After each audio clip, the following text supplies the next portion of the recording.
The heavy iron gates of the Oakwood Cemetery groaned as they swung open, cutting through the silence of a gray, relentless October afternoon in Chicago. A sleek, black Aston Martin rolled slowly over the wet gravel, the tires crunching softly as the car navigated the winding paths lined with ancient oaks shedding their dying leaves. Behind the wheel sat Ryan Robinson, a man whose face bore the rugged lines of someone who had seen too much fire and too little peace. At 42, Ryan was a paradox to everyone who knew him. To the city, he was the eccentric tech mogul who had sold his software empire for $900 million only to disappear from the boardroom and reappear in a fire station, donning a heavy turnout coat and risking his life as a battalion chief for the Chicago Fire Department. They called him the Millionaire Firefighter, a local hero who fought flames by day and managed a charitable empire by night. But here, in the quiet solitude of the graveyard, he was just a father with a hole in his chest that no amount of money or heroism could fill. He parked the car near the family plot, the engine purring into silence. The rain drummed rhythmically against the windshield, a melancholy soundtrack that Ryan had grown accustomed to over the last 5 years. It had been exactly 5 years since the fire not one he fought, but one he couldn't. Stop took his 7-year-old daughter, Amy, and his wife, Michelle. He stepped out into the drizzle, ignoring the umbrella in the passenger seat. He preferred the rain. It felt like the only thing that could wash away the soot that seemed permanently etched into his soul. He walked toward the marble angel that marked his family's resting place, carrying a single white lily. The fog was thick, curling around the headstones like spectral fingers, obscuring the world beyond a few feet. As Ryan approached the grave, his boots sinking slightly into the softened earth, he stopped dead in his tracks. He wasn't alone. There, kneeling in the mud directly in front of Amy's headstone, was a small figure. It was a boy, no older than 8 or 9, his shoulders shaking violently with silent sobs. But it wasn't the sight of a grieving child that froze the blood in Ryan's veins. It was what the boy was wearing. This wasn't a homeless runaway seeking shelter. The boy was dressed in a perfectly tailored, miniature black tuxedo, complete with a silk body that was now crooked and stained with rain. His shoes were patent leather, polished to a shine that the mud was fighting to dull. He looked like a little prince who had been dropped into a nightmare. Ryan's firefighter instincts kicked and assessed the scene, identified the danger, locate the victim. He scanned the perimeter. No parents, no idling cars, no funeral procession nearby. Just the wind, the rain, and this terrified child dressed for a gala, crying over the grave of a girl he couldn't possibly know. "Hey!" Ryan called out, his voice low and gentle, the same tone he used when calming victims trapped in wreckage. "It's okay." The boy gasped, his body stiffening, as if he had been struck. He spun around, slipping in the mud, his eyes wide with a primal terror that Ryan recognized instantly. They were the eyes of someone who expected to be hurt. The boy scrambled backward, his hands clutching something tightly against his chest, his expensive tuxedo jacket now smeared with wet earth. "Please," the boy whispered, his voice trembling. "I won't tell." Ryan slowly raised his hands, showing his palms. "I'm not going to hurt you, son. I'm a firefighter." "My name is Ryan," the boy blinked, rain dripping from his dark hair into his eyes. Guy Lukdachi, Ryan-esque uniform Marine, had come straight from a shift hand. The badge seemed to offer a sliver of reassurance. The boy asked, his voice barely audible over the wind. "Yes, I help people." Ryan took a cautious step forward. The boy hesitated, glancing nervously toward the cemetery gates as if expecting a monster to burst through the fog. "Matthew," he whispered. Ryan nodded, crouching down to be at eye level with the child, disregarding the mud soaking into his uniform pants. "Nice to meet you, Matthew. That's a very sharp suit you're wearing." Matthew shook his head rapidly, fresh tears spilling over. "No, he left me here," he said. Ryan's jaw tightened. "My stepfather," Matthew choked out. Ryan felt a surge of cold rage, a heat different from the fires he fought. Ryan asked softly, his gaze drifting to Amy's name carved in the stone. Matthew sniffled, his grip loosening slightly on the object he was clutching. Slowly, with trembling fingers, Matthew held out his hand. Resting in his small palm was a silver locket. Ryan's heart stopped. The world tilted on its axis. He reached out, his hand shaking, and took the locket. It was tarnished now, but he knew every scratch, every dent. He had given this to Amy for her 7th birthday, 3 months before the fire. It was supposed to have been lost in the ashes. The police report said nothing survived the nursery. Yet here it was, wet and cold, in the hand of a strange, wealthy boy. 5 years later, Ryan opened it. Inside, the photo of him and Michelle was water-damaged but unmistakable. Ryan whispered, his voice cracking. From the lady, Matthew said, wiping his nose on his silk sleeve. The lady in the tower. She sings to me when he locks me in. She said if I ever got out, I had to bring this to the angel. The lady in the tower? Her daddy would find me. The words hit Ryan like a physical blow, staggering him. It was impossible. Michelle and Amy were dead. He had identified the bodies himself for what was left of them. But the locket was real. And this boy, this terrified little millionaire, dropped in a graveyard like a piece of discarded trash, was the only link to a mystery Ryan didn't even know existed. Ryan said, his voice finding a new, steel-like resolve. We need to get you out of the cold. Matthew's eyes widened in panic. No. The black car. He's watching. Ryan stood up to his full height, the imposing silhouette of a man who ran into burning buildings for a living. He scanned the tree line. Through the mist, about 200 yards away, the dark shape of an SUV said idling, its lights off. Let him watch, Ryan growled. He took off his heavy firefighter's coat and wrapped it around Matthew's small, shivering frame. The jacket swallowed the boy, covering the mud-stained tuxedo. I'm taking you home, Matthew. Ryan scooped the boy up into his arms. Matthew was light, too light for a boy his age, despite the expensive clothes. He buried his face in Ryan's shoulder, smelling of rain and expensive cologne that must have been forced upon him. Ryan walked back to the Aston Martin with purpose, his mind racing. Who was this stepfather? Who was the lady in the tower? And how did a dead girl locket end up in a mansion that sounded more like a prison? As Ryan buckled Matthew into the passenger seat, his phone buzzed. He ignored it, reversing the car and spinning the wheel as he pulled out of the cemetery. The black SUV in the distance flicked its headlights on high beams that cut through the fog like predatory eyes. It pulled Ouchie following them. Ryan glanced in the rearview mirror, his hands tightening on the leather steering wheel until his knuckles turned white. Hold on, Matthew, Ryan said calmly, shifting gears. The Aston Martin's engine roared to life, a beast waking up. This wasn't just a rescue mission anymore. It was a war declaration. Ryan didn't know who he was fighting yet, but he knew one thing. He had money, he had fire, and for the first time in 5 years, he had a reason to burn everything down to get to the truth. The chase began on the slick streets of Chicago. The millionaire firefighter in the crying air speeding into a darkness that held secrets far deadlier than ghosts. The Aston Martin V12 engine screamed a guttural war cry as Ryan slammed the accelerator to the floor. The luxury car, usually a symbol of refined status, became a missile tearing through the slick Chicago streets. In the rearview mirror, the black SUV was relentless, a shadowy predator with blinding lead eyes that cut through the fog and rain, closing the distance with terrifying speed. Beside him, little Matthew squeezed his eyes shut, his small hands gripping the edge of the leather seat so hard his knuckles turned the color of bone. Ryan didn't panic. Panic was a luxury for people who didn't work. His mind went cold, calculating torque, traction, and escape routes with the same precision he used to calculate structural integrity during a collapse. He drifted around a sharp corner onto Wacker Drive, the tires hydroplaning for a heart-stopping second before the traction control bit into the asphalt. The SUV mirrored the move, heavy and aggressive, smashing into a parked sedan without slowing down, sending sparks cascading into the wet night. This wasn't a concerned parent chasing a runaway. This was a hit squad. Hold on, Matthew Ryan commanded, his voice steady despite the adrenaline flooding his system. He saw a narrow gap ahead of service ramp leading down to the lower Wacker Drive, a subterranean labyrinth of concrete pillars and shadows where GPS signals went to die. It was a firefighter shortcut, a place where the city's veins ran deep and hidden. Ryan killed the headlights. Plunging the car into total darkness, he jerked the wheel hard to the left. The Aston Martin slid sideways, a controlled drift that threaded the needle between a concrete barrier and a delivery truck. They dropped into the tunnel, the sudden silence of the underground amplifying the roar of the engine. Above them, the SUV shot past the ramp, its driver missing the split-second turn in the blinding rain.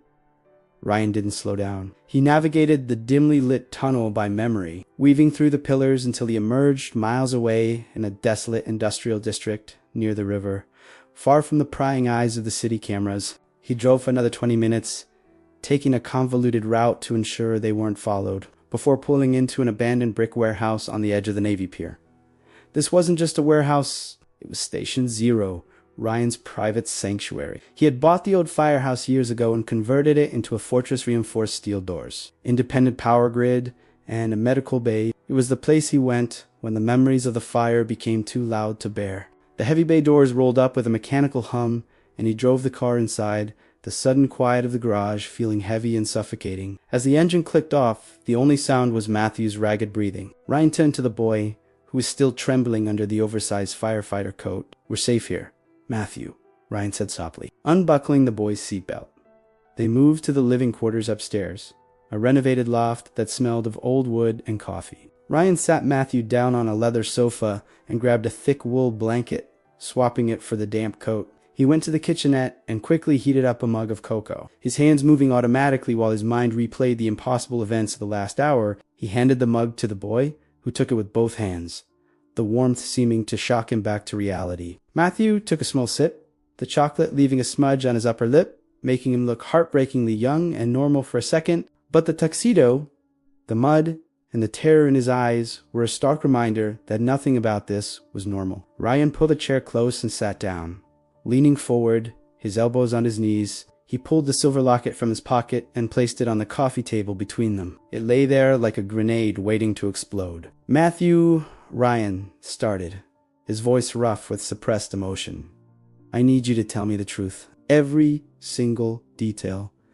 You said the lady in the tower gave you this." Matthew stared at the locket, his lower lip trembling. She calls herself Angel," the boy whispered, "but she told me that wasn't her real name." Ryan felt a tightness in his chest. Matthew squeezed his eyes shut, as if recalling a painful memory. "She's pretty, but she's sad. She has long hair like gold, but she covers her face. One side of her face, it looks like melted wax." Ryan stopped breathing. The description hit him with the force of a back. Michelle had blonde hair.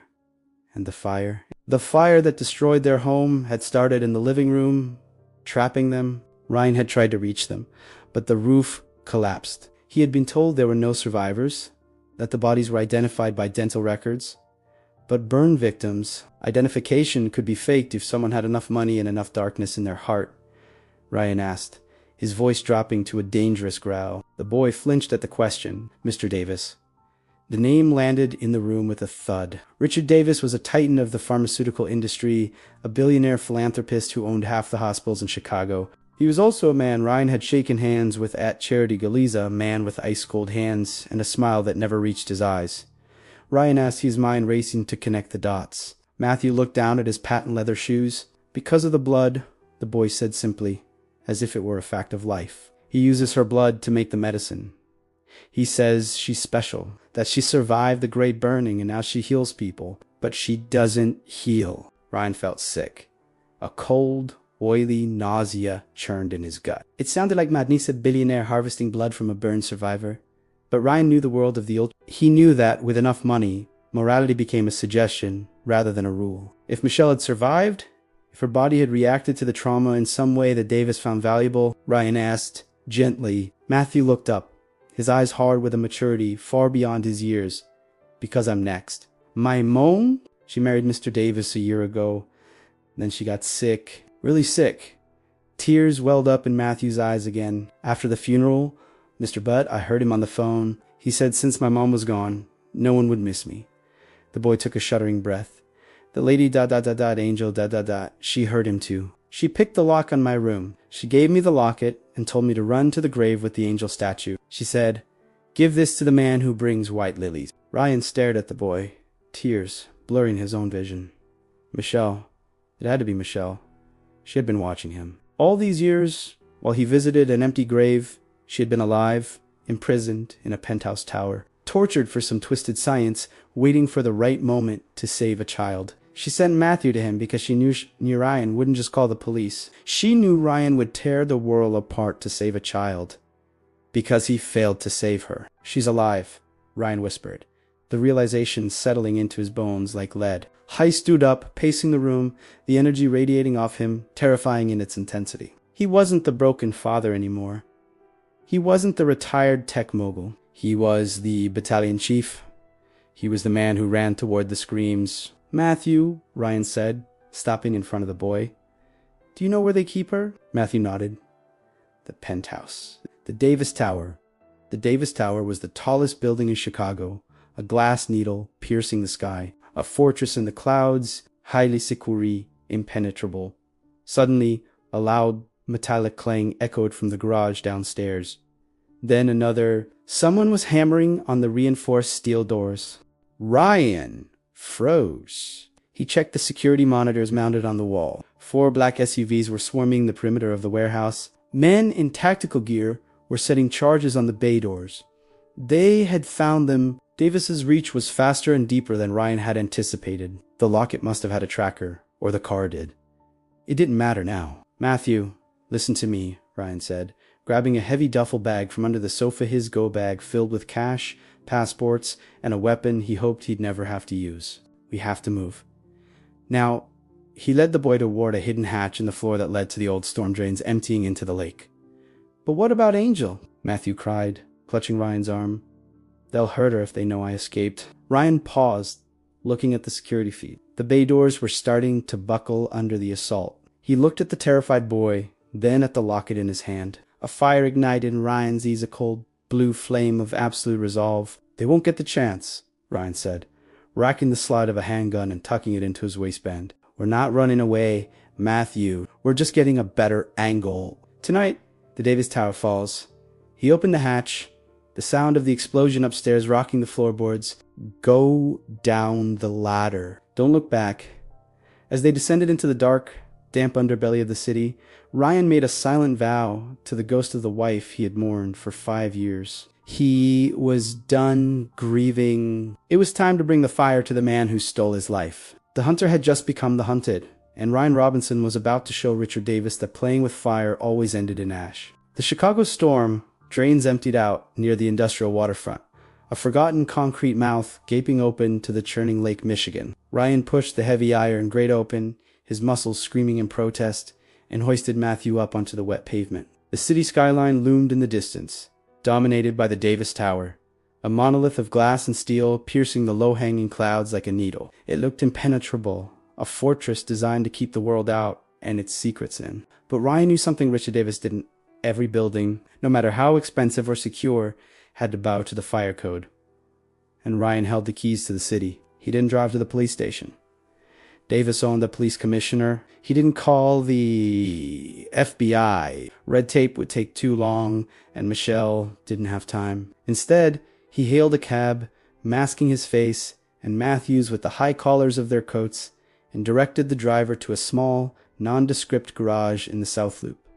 It was the home of Ingen 51, his old station, the house of the brothers he trusted with his life. He didn't ask for permission. He walked in through the back, grabbed a heavy Halligan Barra forcible entry tool that could pry open a bank vault if used correctly and a portable radio. He looked at the duty roster.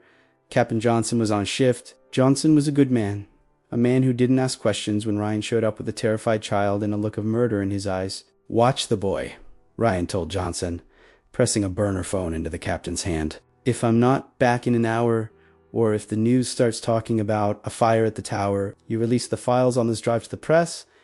He handed Johnson a USB drive containing the recording Matthew had made of Davis on his phona backup evidence piece they had discovered in the sewers. Johnson looked at the boy, then at Ryan. Go, Johnson said. We got him. Matthew grabbed Ryan's hand one last time. Bring her back, the boy whispered. Bring Angel home. Ryan approached the Davis Tower, not as a visitor, but as a ghost. He bypassed the main lobby with its armed guards and metal detectors. Instead, he went to the service alley. Using a master firefighter key, he opened the Knox box mounted on the brick wall, retrieving the building's emergency access cards. He slipped into the fire command center located on the ground floor. It was quiet. He hacked the panel not to trigger a chaotic evacuation, but to initiate a silent phase to a firefighter service override. He recalled the elevators to the lobby and locked them down, disabling the call buttons for every floor except the penthouse. He stepped into the service elevator, turned the key to on, and watched the doors slide shut. The ascent was a silent rocket ride to the heavens. 50 floors, 60, 80. His heart hammered against his ribs, not out of fear, but out of a desperate, aching hope. Michelle was up there, alive, The elevator doors chimed and opened directly into the penthouse foyer. The space was sterile, cold, and white more like a laboratory than a home. The air smelled of antiseptic and ozone. Ryan stepped out, the Halligan bar gripped tightly in his hand. 2 private security guards stood by a set of double doors. They reached for their weapons, but they were hesitated, confused by the sight of a man in a firefighter's uniform. That hesitation cost them. Ryan moved with the explosive speed of a man used to breaching burning doors. He swung the heavy steel bar, shattering the glass display case next to them, sending a shower of distraction. In the chaos, he closed the distance, disarming the first guard with a brutal strike to the wrist and shoving him into the second. "Stay down," Ryan roared, his voice echoing with command authority. He didn't wait for them to recover. He kicked open the double doors and stormed into the inner sanctum. The room beyond was a nightmare of medical equipment. Monitors beeped rhythmically.